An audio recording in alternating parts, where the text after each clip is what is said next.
Guys অনেকদিন পর চলে আসলাম একটা র্যাঙ্ক ম্যাচের মধ্যে। আর এখানে কিন্তু আমি পিকের মধ্যে ল্যান্ড করি, আর ল্যান্ড করার সাথে সাথে আমি হালকা পাতলা লোডপাট করি।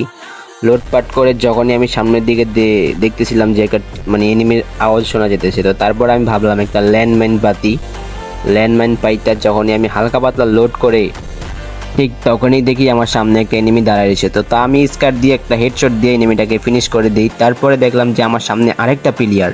তাই আমি এটা গ্লুয়াল মেরে কভারে যাই। কভারে যাওয়ার পর একটা স্কার দিয়ে শট করি, কিন্তু এনিমিটা দেখি খুবই চালাক, যার কারণে আমাকে ফুল মানে পুরোপুরি ড্যামেজ দিয়ে দিতেছিল।